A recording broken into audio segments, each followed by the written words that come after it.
May 28, 1981. Milwaukee, Wisconsin. 30-year-old Christine Schultz, the ex-wife of police officer Fred Schultz, is shot to death inside her home, and Fred's current spouse, Laurie Bembenek, is soon charged with the crime. Even though Laurie insists that she was framed, she is convicted of first-degree murder and receives a sentence of life imprisonment. In 1990, Laurie manages to escape from prison with the assistance of her new spouse before they are recaptured in Canada. But even though Laurie continues to maintain her innocence and receives a reduced sentence, Christine's murder remains shrouded in controversy. After that, the trail went cold.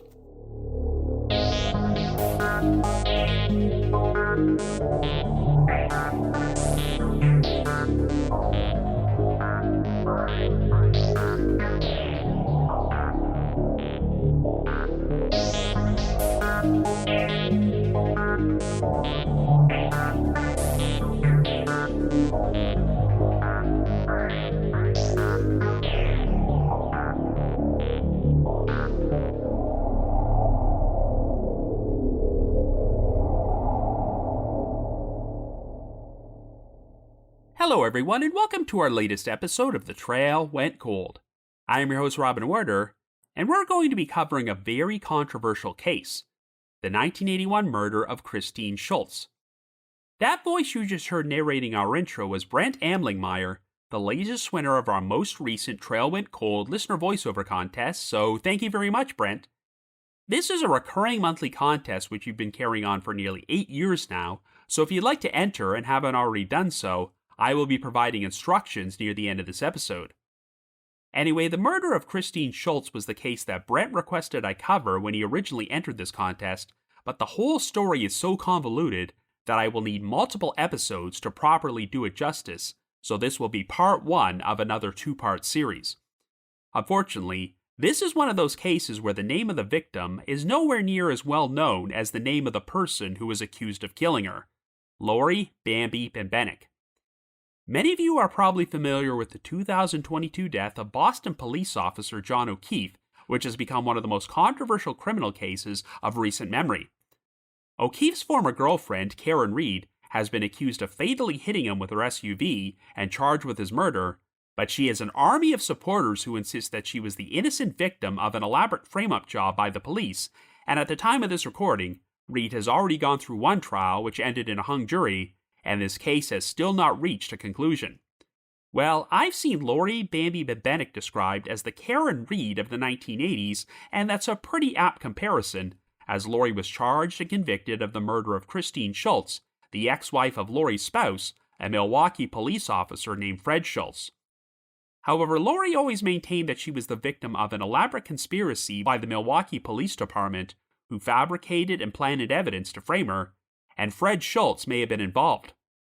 The story was already sensationalistic enough, but it reached another level in 1990 when Laurie escaped from prison with the assistance of Nick Gugliotto, another man whom she had become romantically involved with from behind bars. While Laurie was eventually recaptured and returned to the United States, the case had become so shrouded in controversy that a plea deal was eventually negotiated which allowed her to be released from prison, but she was never officially exonerated, and in the eyes of the law, she is still officially recognized as a convicted murderer. So on this series of episodes, we're going to explore whether the allegations of a police frame-up job are true, or if Laurie was guilty of this crime all along, and part 2 will be released next Wednesday.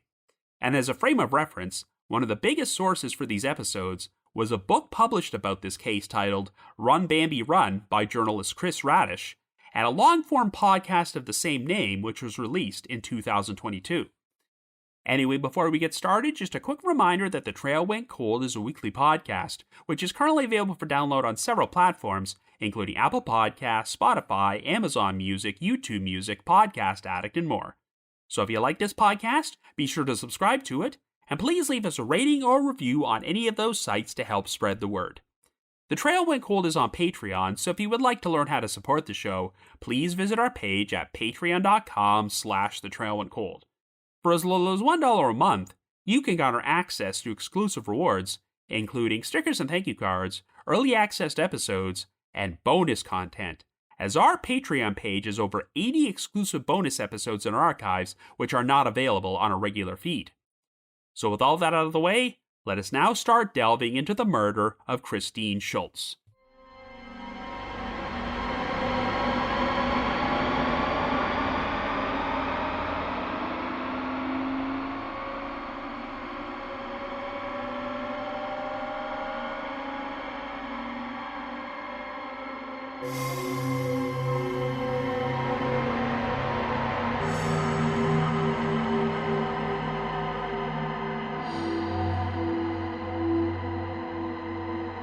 Our story begins in Milwaukee, Wisconsin in 1981, and our victim is 30-year-old Christine Schultz.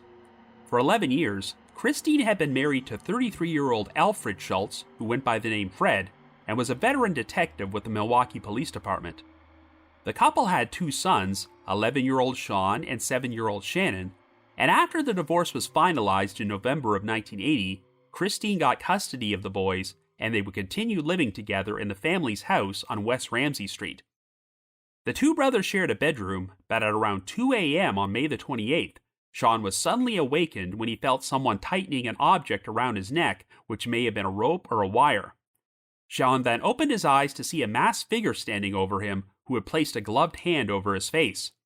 When Sean screamed, this woke up Shannon, who leaped out of his bed and started kicking at Sean's attacker, prompting them to flee the bedroom. Seconds later, the 2 boys heard a female voice yelling, quote, "God, please don't do that," followed by a noise which they would later describe as sounding like a firecracker. Sean and Shannon then ran towards the door and were able to see a masked figure standing over their mother in her bedroom before this person ran into the hallway and headed down the stairs. The boys walked into Christine's room and discovered her lying face down on the bed, as she had been blindfolded and gagged with a blue bandana, and her hands were tied in front of her with a clothesline. Christine had what appeared to be a gunshot wound in her back, so Sean tore open her shirt and did everything he could to try and stop the bleeding. Sean also picked up the phone and called Stu Honeck, a Milwaukee police officer who also happened to be his mother's current boyfriend. Stu had spent the evening at the residence having dinner and drinks with Christine and her sons before he went back to his own home a few blocks away. Sean told Stu about what happened, and he subsequently called the police and paramedics. But even though Christine had still been alive when her sons found her, she did not last much longer and was officially pronounced dead after help arrived at the residence. Since word about the shooting spread pretty quickly, and Fred Schultz was on duty at the time, he soon showed up at the house to console his sons and asked his brother to watch over them while he assisted with the investigation. It would turn out that the gunshot fired through Christine's back had pierced her heart, and she also had radial expansion on her back around the gunshot wound, as well as the imprint of a muzzle, which meant that the perpetrator had held the gun directly to her skin when they pulled the trigger. In fact, since the wound was so large, investigators initially believed that Christine had been shot with a .45 caliber gun, but they would later change their minds and say that the murder weapon was actually a .38 caliber revolver. When questioned by police, Sean said that he believed the masked intruder was a heavy-set male, but while he described him as wearing a green khaki army jacket, Shannon said that it was a green jogging suit with yellow stripes down the sleeves. Both boys said that the intruder wore black shoes, which they felt were similar to the shoes that police officers often wore, and Sean also said this individual had a reddish-brown colored ponytail which appeared to be approximately 6 inches long. Since a reddish-brown synthetic fiber was found on Christine's calf, it seemed apparent that the intruder may have been wearing a wig. Police later learned that in the weeks prior to the murder, at least a dozen witnesses, one of them a police officer, had seen a man matching this description in the area who was wearing a green jogging suit and a blue bandana, which was similar to the one used to gag Christine. But since none of these witnesses recognized the man, it did not appear that he lived in the neighborhood. At around 2:50 a.m., less than an hour after Christine was killed, 2 nurses at a nursing home located less than a mile from her residence had reported seeing a suspicious-looking man with a green jogging suit and reddish-brown hair standing in the bushes. That same night, a neighbor of Christine's named Ray Kajawa had been staying over at a friend's residence, but he later claimed that someone had broken into his garage and stolen a green jogging suit and a .38 caliber revolver which belonged to him. Even though Sean never wavered from his claim that the intruder wore a green khaki army jacket, it seemed like the police believed Shannon's claim that this person wore a green jogging suit because that detail would be reported in all the media coverage of the case. There were also no signs of forced entry at the house, even though it had deadbolt locks, and robbery did not appear to be the motive for the crime, as Christine's purse was out in the open with money still inside. But Fred did point out that a stereo and a strongbox, which were kept in the den, appeared to have been moved, almost as if the intruder had been searching for something. Naturally, Fred Schultz was initially looked at as a potential suspect, since his divorce from Christine had been a contentious one. Fred had a history of extramarital affairs, and some of Christine's friends would say that they had seen him become violent and controlling around her. Fred had also told people that the only reason he married Christine in the first place was because she had become pregnant. Since Christine gained custody of Sean and Shannon, Fred would be responsible for monthly child support and alimony payments, but he was particularly angry that Christine had gotten their house, as Fred had personally built it from the ground up. And even though he would be responsible for contributing to the mortgage payments, Fred was not allowed to enter the house without Christine's permission. Christine's divorce attorney would later claim that a few weeks before the murder, she had expressed concern to him that Fred might try to kill her, as he had once threatened to blow her head off. Fred was also angry about the fact that Christine had started dating Stu Honeck, as the two cops had once been roommates.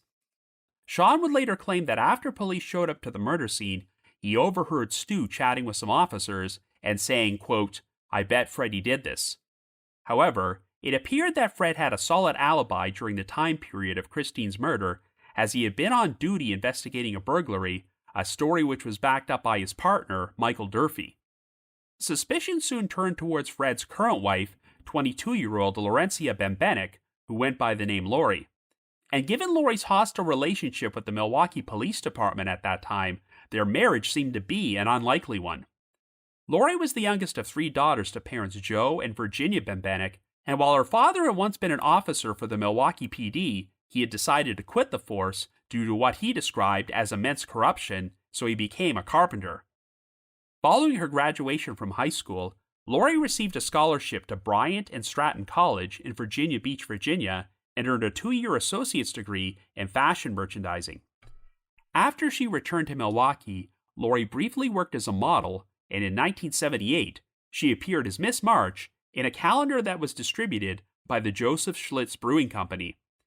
Since she was a feminist and a big believer in women's rights, Laurie drew the line at posing nude or in her underwear, and the following year, she decided that she wanted to become a police officer and enrolled in the Milwaukee Police Academy. While there, Laurie's fellow cadets gave her the nickname Bambi because they felt she had deer-like eyes, but even though she personally disliked this name, it would be frequently used after she became famous. Laurie would claim that she experienced rampant sexism during her time at the academy, as the Milwaukee police chief at the time, Harold Breyer, was a known chauvinist who was being forced to comply with a hiring quota for women and minorities that had been imposed by the federal government. But even though the Milwaukee PD were obliged to train and hire a certain amount of female and minority officers, they were under no obligation to keep them, as many of these officers were either fired during their probationary period, pressured to resign, or treated so badly that they quit on their own accord. At one point, Laurie was assigned to work with a male field training officer who frequently made sexist, derogatory remarks in her presence, and he later admitted to Laurie that he was ordered to give her a hard time in hopes that it would compel her to quit. While Laurie did manage to graduate from the academy and was assigned to the South Side 2nd District, her police career was short-lived. During her time at the academy, Laurie befriended another female cadet named Judy Zess, and following their graduation, they attended a rock concert together. But while Laurie was out using the washroom, Judy was arrested for marijuana possession after a small joint was found in a styrofoam cup beneath her seat. Since Judy's arrest violated her probationary period as a new officer, she was fired from the force. Shortly thereafter, Laurie was fired as well, and while it was reported that she had been charged with untruthfulness and making a false report, no specific details were provided. Laurie contacted the police union to file a grievance, and when her personnel file was released, she discovered that Judy had signed a statement accusing Laurie of smoking marijuana at the same concert, even though this wasn't true. When Laurie found out about this, Judy claimed that she only signed the statement under duress after hours of police interrogation, so Laurie forgave her and their friendship remained intact. The two women knew that they would now have to find other means to generate income, and to give you an idea of what an odd character that Judy was, she started calling up every man she had recently slept with to tell them she was pregnant and needed money for an abortion, and the scam wound up netting her $800. As for Laurie, she got a job at the Lake Geneva Playboy Club, where she worked as a waitress dressed in a Playboy bunny costume. During this time period, Laurie crossed paths with another female police officer who happened to be looking at some photographs which had been taken at an annual police picnic, which was hosted by a popular local tavern called Trax and took place in Gordon Park. The event got pretty wild and involved heavy drinking, wet t-shirt contests, and men and women dancing naked on the picnic tables. Some of the nude men in the photographs were police officers, so Laurie decided to take them to the Equal Employment Opportunity Commission, aka the EEOC, in order to file a complaint. Laurie found it outrageous that female and minority officers were routinely punished and fired for minor offenses, while white male officers could do such things as dance naked in a public park in front of a large crowd without consequences, even though there were children present when they did this. Laurie also complained that the Milwaukee PD was filled with lazy and corrupt officers who would often spend their shifts sleeping and drinking. The EEOC encouraged Laurie to file a discrimination claim against the city of Milwaukee over the whole situation, and the Department of Justice agreed to launch an investigation. Naturally, the Milwaukee PD was none too thrilled by this, and Laurie started receiving threats, which included obscene phone calls and finding a dead rat on the windshield of her car. Well, ironically enough, one of the cops who was photographed dancing nude at the picnic was none other than Fred Schultz.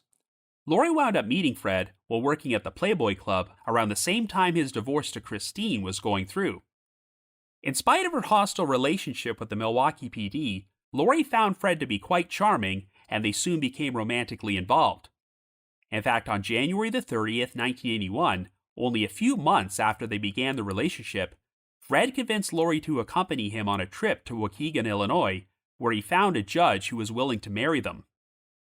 Laurie had made plans to enlist in the United States Air Force, but her discrimination claim prevented this, as she was told that it was against policy for them to accept anyone for basic training if they had litigation pending.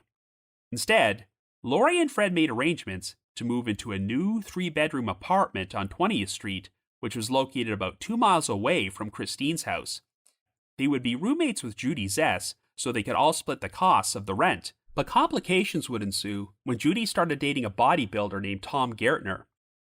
Tom had previously done stints in prison for various drugs, firearms, and tax evasion charges, and was making his living by dealing drugs at that time. Tom soon revealed to Judy that he despised Fred because he had fatally shot a friend of his years earlier. On the evening of July the 23rd, 1975, Fred and his rookie partner responded to a call about a disturbance at a tavern in the suburb of Glendale, even though this was out of the Milwaukee PD's jurisdiction. When they arrived, Fred claimed that a man pointed a gun in the direction of his partner, so he fired off 4 shots and killed him. Well, it turned out this individual was an off-duty Glendale police officer named George Robert Sasson, who was apparently in the midst of arresting another suspect at the tavern. While an internal investigation was performed, Fred and his partner wound up being cleared of any wrongdoing in the shooting by the Milwaukee County District Attorney's Office.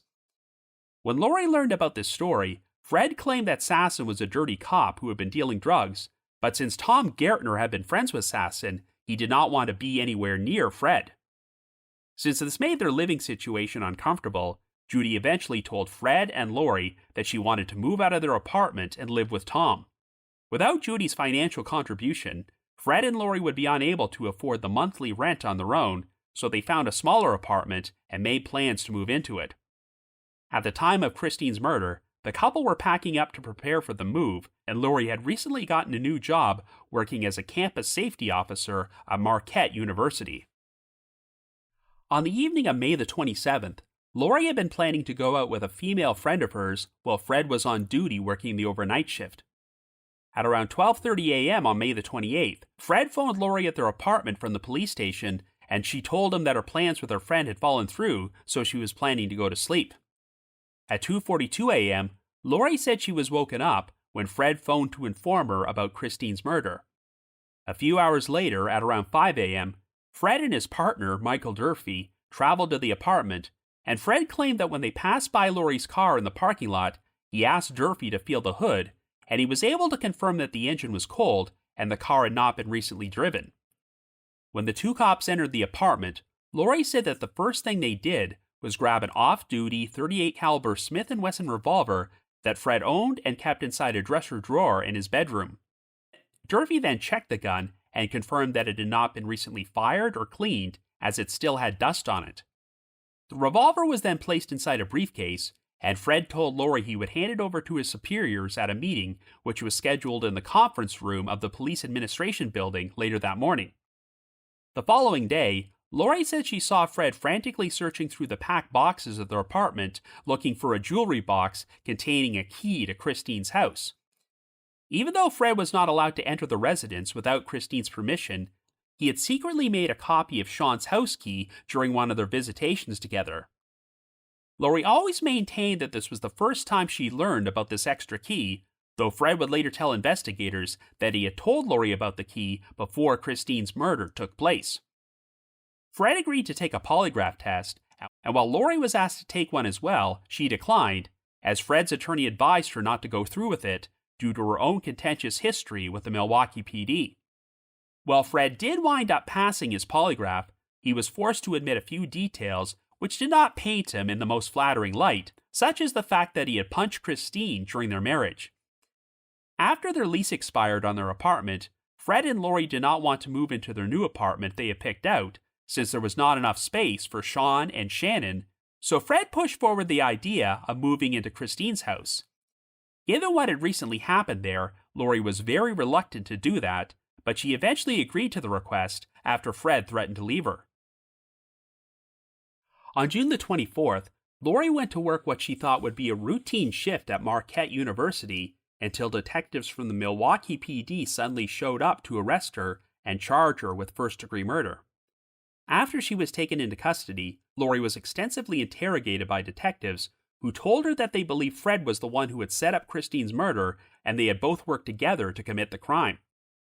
Laurie was told that she would be charged with a lesser crime like manslaughter if she implicated Fred, but Laurie continued to maintain her innocence and was kept in a holding cell for 3 days until she was released on a $10,000 bail. Laurie soon acquired the services of Donald Eisenberg, a prominent defense attorney from Madison. She learned that the primary evidence which led to her arrest was when ballistics tests showed that the murder weapon was the off-duty revolver that Fred kept at their apartment and was collected in the hours following the shooting. Since Laurie claimed that she had spent the entire night alone at the apartment and was sleeping during the time period of Christine's murder, she technically did not have a verifiable alibi. And since Laurie had access to Fred's revolver and his extra key to Christine's residence, investigators believed that she had jogged the 2 miles from her apartment to the house and was able to unlock the rear door, which explained the lack of forced entry. After shooting Christine, Laurie then jogged back to her apartment and put the revolver back in Fred's dresser drawer before he phoned her to inform her about the crime. While Laurie did not know this at the time, Fred had supposedly told his lieutenant that a few days before Christine's murder, he had seen Laurie playing with the bullets inside the pouch next to his revolver, though Fred later denied this and claimed his statement was misconstrued. Another big turning point was when Sharon Neiswanger, a tenant in the apartment adjacent to Laurie's, called a plumber to her place because her toilet appeared to be clogged. When the plumber searched the drain pipes, he wound up discovering a reddish-brown colored wig which matched the description of the wig which was worn by Christine's killer and had fibers which were consistent with the synthetic fiber found on her calf. Since Laurie's hair was blonde and her apartment shared the same drainage as Neiswanger's apartment, investigators believed that she had worn this wig when she committed the crime, and after she returned home, she attempted to dispose of it by flushing the wig down the toilet. Even though the evidence against Laurie seemed damning on the surface, Fred continued to stand by her and maintain that she was innocent. In September, a preliminary hearing took place in order to determine if the evidence against Laurie was strong enough to take her to trial. She was represented by Donald Eisenberg, while the prosecutor was Assistant Milwaukee District Attorney Robert Kramer. After Christine's relatives decided that Fred was an unfit father, they petitioned the court to obtain custody of Sean and Shannon, so the two boys wound up staying with Christine's sister, and Laurie was ordered to have no contact with them while she and Fred moved in with her parents. However, when Sean took the stand to testify at the preliminary hearing, he maintained that Laurie was not the masked intruder who had attacked him in his bed and killed his mother. Sean was very familiar with Laurie, as he had met her numerous times during his visitations with his father, and he was certain that the attacker was a heavyset man and much bigger than Laurie, who was 5'10" and weighed 140 pounds. However, one of the biggest witnesses for the prosecution would be Laurie's so-called friend and former roommate, Judy Zess. As you recall, even though Sean had initially described the killer as wearing a green khaki army jacket, his brother said that it was a green jogging suit with yellow stripes on the sleeves, and that became the official police narrative. Laurie was known for being an avid jogger, and according to Judy, she had once seen a green jogging suit matching that description at the apartment that she shared with Laurie. Laurie insisted this claim wasn't true, as she said she did not own any green clothing at all, but either way, this alleged jogging suit was never found. Interestingly enough, Ray Kajawa, the neighbor of Christine's who claimed that a green jogging suit and a .38 caliber revolver were stolen from his garage on the night of the murder, refused to testify at the hearing, even though he reportedly had the same body type as the intruder.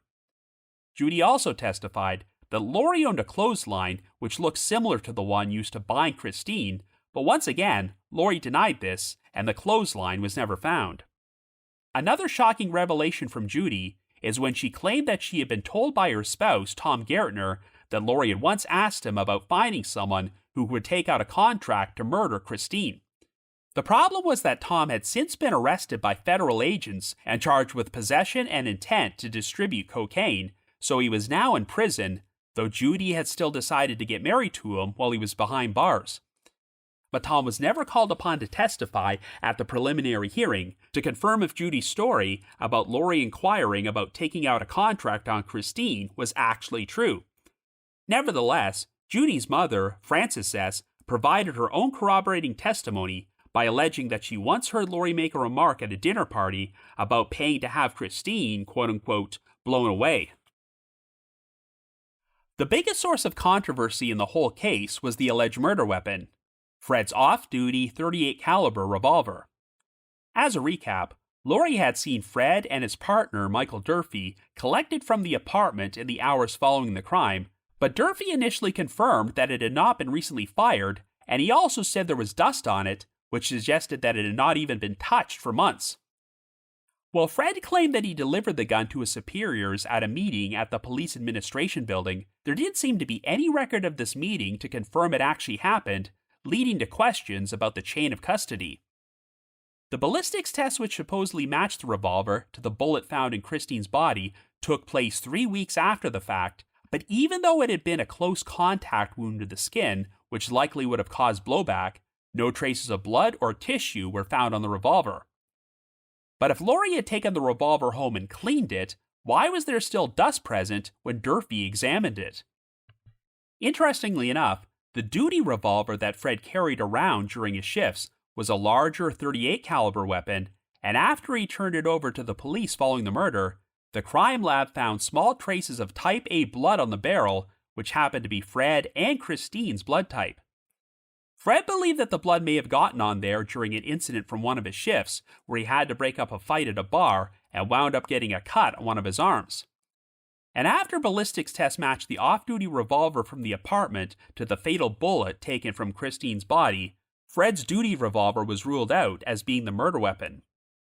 When Fred took the stand to testify at the hearing, both Laurie and Eisenberg were taken by complete surprise when Fred stated that on the advice of his own attorney, he was going to assert his Fifth Amendment privilege and not answer any questions in order to avoid potential self-incrimination.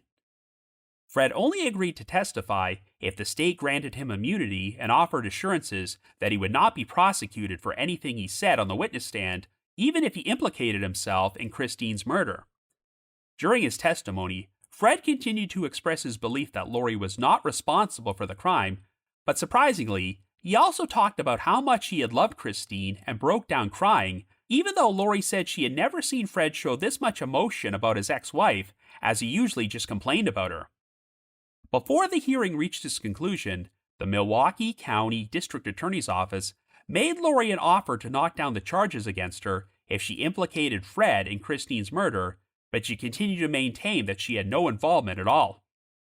At the end of the hearing, Circuit Court Judge Ralph Adam Fine made this summation of the state's case, quote, "It was the most circumstantial case I've ever seen. Much of it is speculative, much of it is contradictory, some of it is not credible.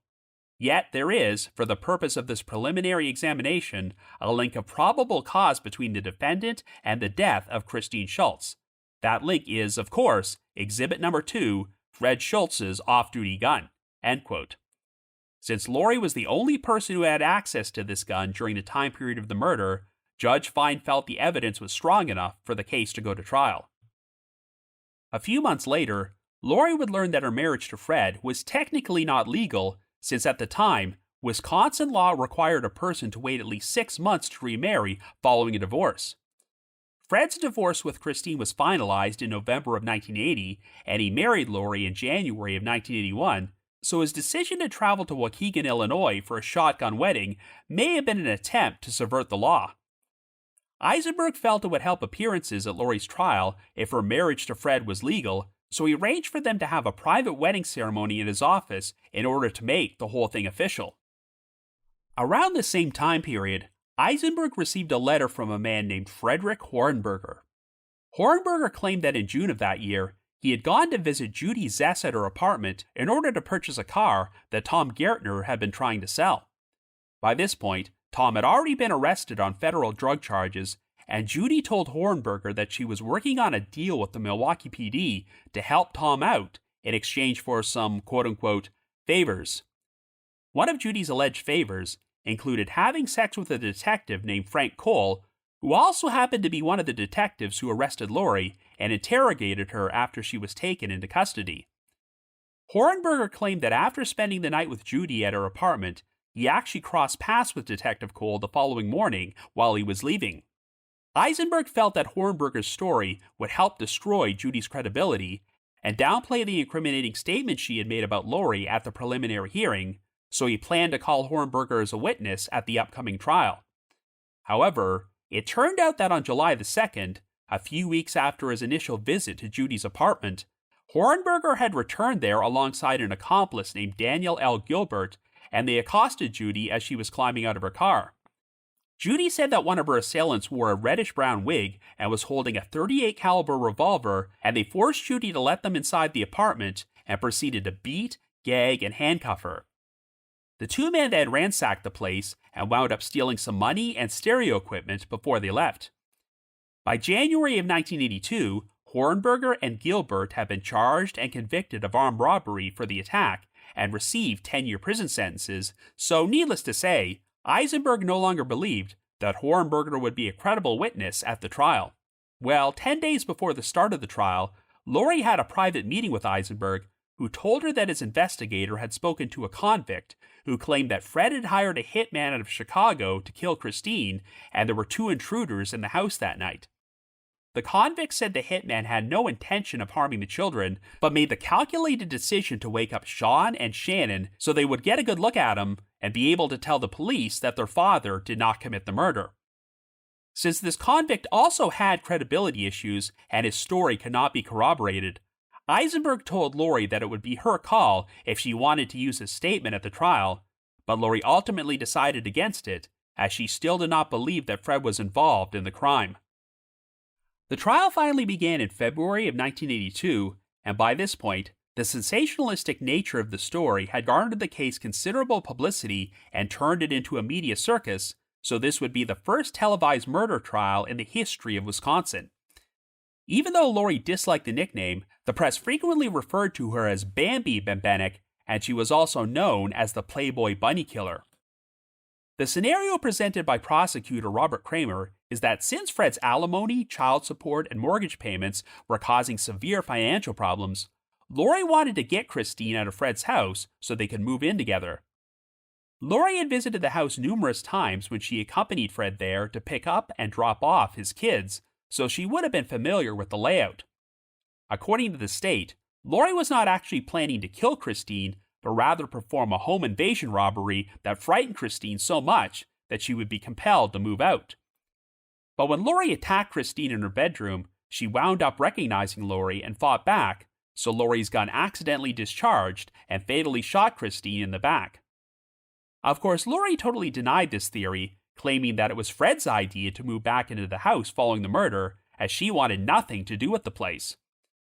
The prosecution once again alleged that the off-duty revolver found in Fred's apartment was the murder weapon, and Laurie was the only person who had access to it during the time period Christine was killed. They also believed that Laurie used the copy of Sean's house key, which Fred had made and kept in the apartment, which allowed Laurie to enter Christine's residence without any forced entry. But Laurie continued to maintain that she was unaware that Fred even had this spare key until after the murder took place. When Michael Durfee testified about collecting Fred's off-duty revolver from his apartment, he said that he had inexplicably not written down the revolver's serial number, and he also got rid of the logbook he had been carrying while he was on duty that night, even though it was departmental policy for officers to always hold on to their logbooks. Durfee also shared a new detail which he never mentioned during his testimony at the preliminary hearing. Durfee now claimed that after he collected the revolver, Fred and Laurie went off to have a private conversation which he could not hear, but Laurie insisted this was not true. As you might recall, Sean and Shannon both described the intruder as wearing black shoes, which appeared to be police-issued, but even though the prosecution alleged that Laurie had put on a pair of these shoes when she went out to commit the crime, none of Fred or Laurie's shoes were ever collected as evidence to confirm this. In addition, while traces of blood were found under Christine's fingernails, no one had ever examined Laurie in the hours and days following the crime to see if she had been scraped or scratched. A lot of the same witnesses who appeared at the preliminary hearing would testify at the trial and share the same stories, as Sean Schultz continued to maintain that the intruder he saw was not Laurie, but rather a heavy-set male, and Judy Zest still claimed that Laurie had made some incriminating comments about wanting to kill Christine. The defense wanted to call Frederick Hornberger as rebuttal witness in an attempt to discredit Judy's story, but Circuit Court Judge Michael Skorowski would not allow Hornberger to testify, as he felt it would be nothing more than hearsay evidence. At one point, the prosecution presented a black and white photograph that a Milwaukee Journal photographer had taken of Laurie in a jogging suit. This was supposed to back up Judy's claims that Laurie had once owned a green jogging suit before it disappeared, but Laurie maintained that the jogging suit she was wearing in the photo was red. The strongest piece of physical evidence which seemed to point towards Laurie's involvement in the crime was a blonde hair found on the bandana used to gag Christine. Of course, DNA testing did not exist back in 1982, but Diane Hansen, a hair analyst from the State Crime Lab, testified that this hair was consistent with a strand of hair that had been collected from Laurie's hairbrush. And as you might recall, a reddish-brown wig had been found in the drain pipes in the apartment adjacent to Laurie's apartment, and its fibers were consistent with a synthetic fiber found on Christine's calf. However, the state also produced a new witness named Catherine Morgan, who claimed she had seen Laurie's mother, Virginia Bembenek, removing a garbage bag from a dumpster outside Laurie's apartment complex in the weeks following the murder. Virginia then placed this bag inside her car before driving away, and the prosecution believed that it may have held the missing jogging suit that Laurie wore when she committed the crime.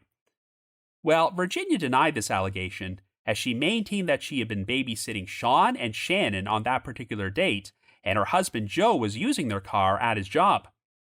Furthermore, Morgan said the woman she saw was not wearing glasses, but Virginia had such poor eyesight that she could not drive without them. There were two other prosecution witnesses who were called to the stand at the last minute who provided seemingly damning testimony against Laurie. One of them was Marilyn Garrett, an employee at a boutique called Old Wig World, who testified that Laurie had purchased a reddish-brown wig from her shortly before the murder. Well, Laurie denied this and claimed that she had never even been to this establishment, and Garrett did not even come forward with this information until shortly before the conclusion of the trial. There was also a major hole in Garrett's story, as she said she recognized Laurie's name when she wrote out a check to purchase the wig, but it turned out that Laurie had not even had a checking account since 1977. The other new witness was Annette Wilson, who had worked as a security guard at a department store alongside Laurie before she left to join the police academy. Wilson claimed that Laurie had once stolen a green jogging suit from the store, but there was no documentation about this incident, and this alleged theft was never reported to the police.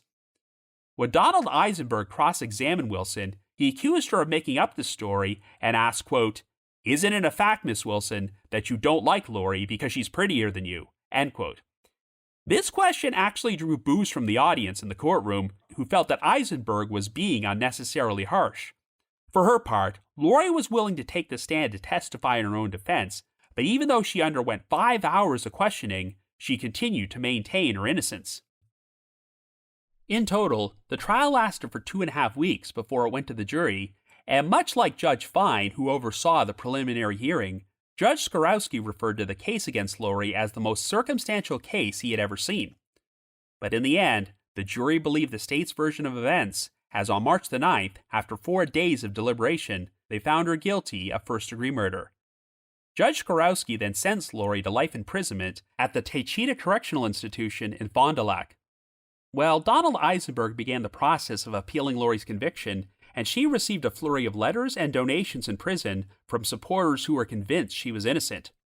While Fred continued to stick by Laurie following her incarceration, it soon became apparent that their marriage was falling apart. Since Fred had been placed on leave from the Milwaukee PD, he was unemployed and not bringing in any income to contribute to Laurie's legal bills, though he still made large purchases on her credit card. Fred soon told Laurie that he was moving to Florida in hopes of getting a job with the Miami Police Department, but in actuality, he had started a new relationship with a 19-year-old woman. He also seemed to have no interest in regaining custody of his 2 sons, who remained in the care of Christine's family. Laurie's last official communication from Fred took place in July of 1982, when she received a letter from him which simply read, quote, "Good luck, goodbye." Fred eventually filed for divorce from her, and would officially be finalized in 1984. After Laurie's first appeal was denied, Fred did a complete 180 when he told the press that even though he initially believed that Laurie had been wrongly convicted, he was now convinced she was guilty of killing Christine after, quote-unquote, putting 2 and 2 together. In spite of this, Laurie's defense would soon receive a major boost when Dr. Elaine Samuels, the Milwaukee County Assistant Medical Examiner, agreed to write up a 3-page affidavit expressing her support for Laurie's innocence. Dr. Samuels had performed Christine's autopsy and testified at the trial, where she stated that the hair she recovered from the bandana used to gag Christine were brown and consistent with Christine's own hair. But of course, her testimony was overshadowed by Diane Hansen, the hair analyst who claimed that a blonde hair was found on the gag, which was consistent with Laurie's hair.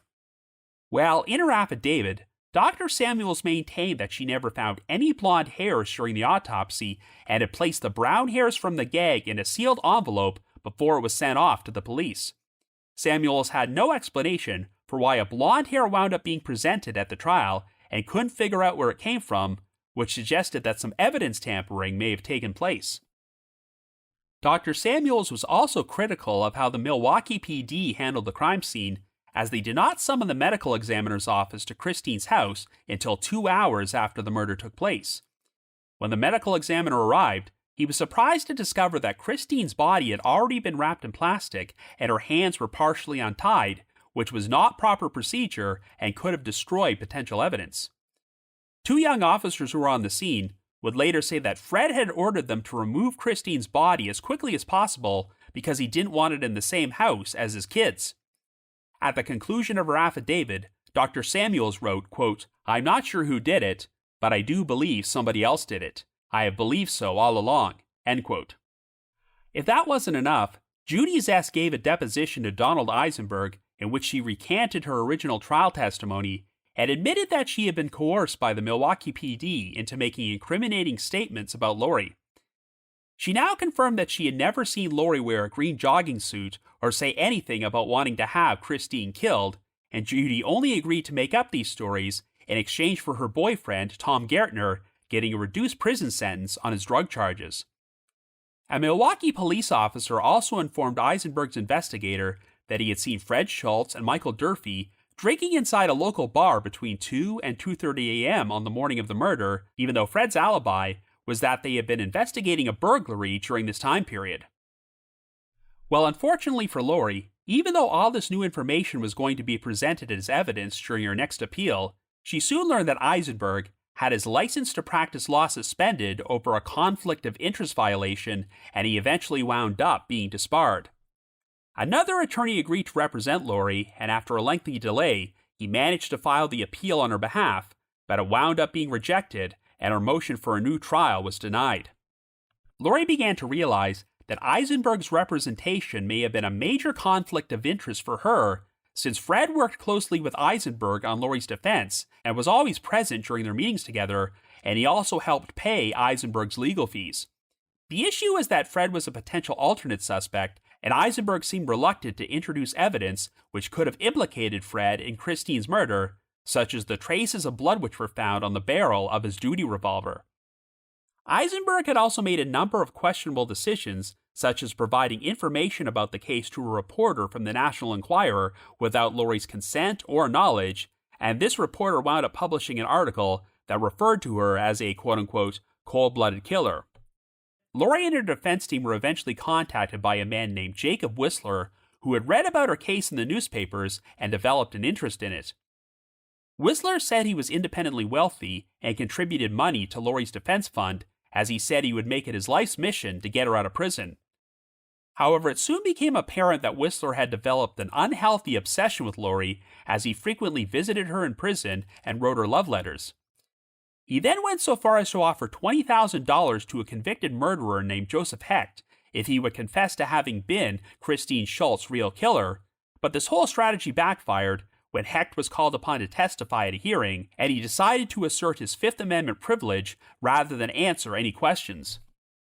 Whistler subsequently fled the country and started sending off rambling letters in which he admitted that he was intentionally sabotaging Laurie's appeal because she had spurned his advances, but he was eventually arrested and charged with numerous crimes, such as making harassing phone calls and impersonating a police officer. Well, in spite of these setbacks, the case had wound up garnering the attention of a private investigator named Ira Robbins, who was also convinced that Laurie was wrongly convicted, but was genuinely sincere about wanting to help her out. He agreed to assist Laurie's defense team by offering his investigative services, and he managed to uncover a number of new leads which turned out to be useful for the case.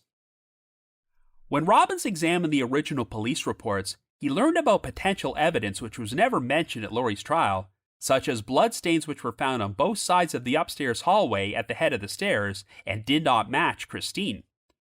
Unidentified fingerprints were also found on Christine's bed and the rear door of the home, which did not belong to Christine, Fred, their two sons, or Laurie. Robbins also managed to turn up an intriguing connection between Fred Schultz and Frederick Hornberger, who was still serving time in prison for robbing Judy Zess in July of 1981.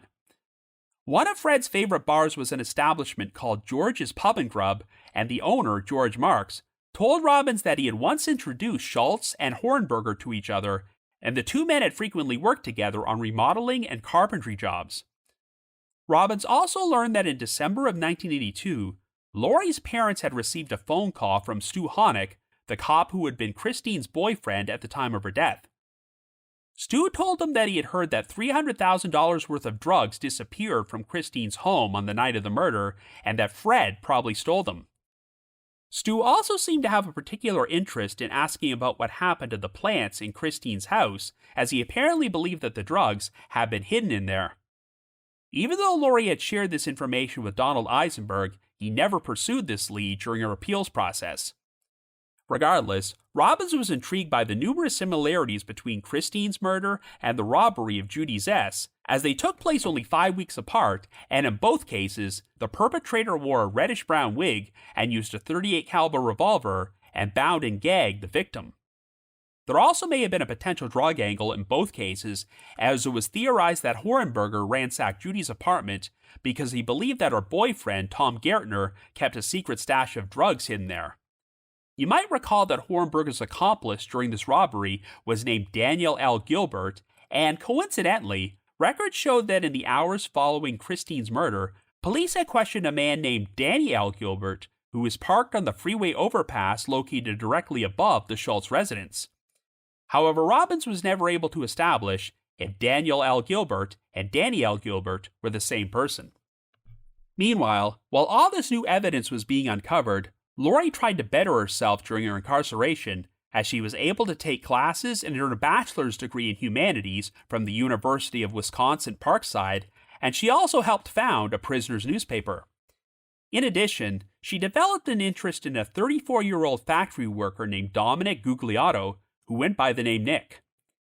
Since Nick's sister happened to be Laurie's cellmate, he made frequent visits to the Taycheedah Correctional Institution and eventually became acquainted with Laurie.